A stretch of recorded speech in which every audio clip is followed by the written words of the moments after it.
Mr. Real Nightmares, Episode 4. It all started on a chilly autumn night, when my high school friends and I embarked on an unforgettable adventure.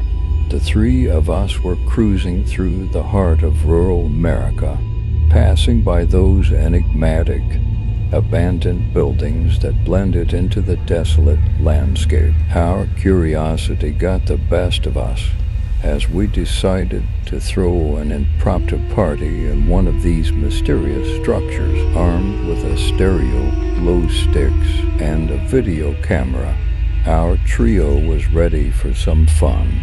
We were determined to make this night unforgettable. Ryan, always the eccentric one, showed up with bolt cutters for reasons known only to him. Our buddy, Derek, managed to procure some refreshments from his dad's basement, and I offered my trusty car for transportation. The building we chose was eerily similar to those we passed by every day, shrouded in mystery.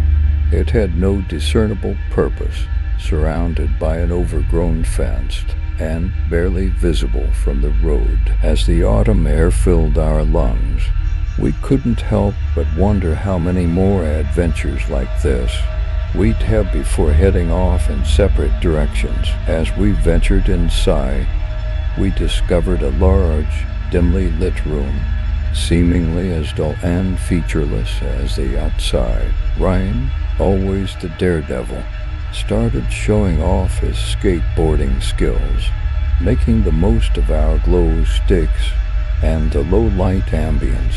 However, our night was about to take a peculiar twist. Ryan rolled over what appeared to be an ordinary manhole cover, but upon closer inspection, it was far from ordinary.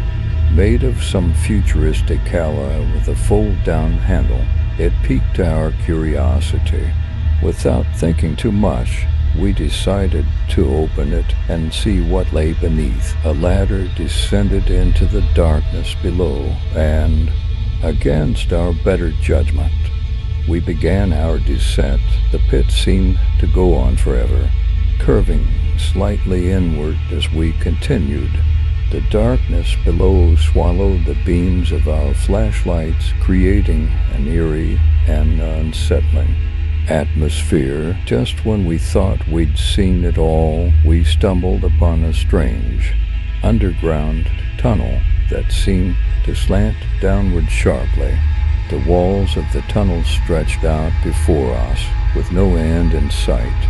Our friend Ryan decided to venture ahead, his curiosity getting the better of him. As he moved further down the tunnel, something sinister unfolded. Ryan's flashlight went out, and he didn't respond to our calls. Panic set, and as I realized something was horribly wrong, it was then that we saw the horrifying truth. Ryan's lifeless body, suspended in the darkness, his severed head hanging at an unnatural angle. We fled, our footsteps echoing in the dark, but something was pursuing us. The ladder seemed endless, and I could barely see as I climbed, my flashlight growing weaker. The realization that we were being hunted by an unknown entity struck terror into my heart. When I reached the top, I called out to Derek, urging him to leave, but the entity had other plans, dragging Derek back into the abyss. My escape was harrowing, and I sped away in my car, only to be stopped by flashing police lights. The authorities were skeptical of my story, attributing my erratic behavior to drunk driving.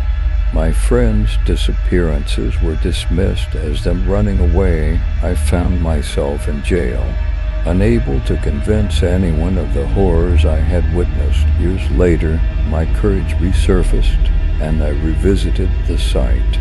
To my shock, the mysterious building had vanished, replaced by a solid layer of concrete. The truth about what happened to my friends was buried deep, and I could only hope that the nightmarish entity we encountered remained sealed with them.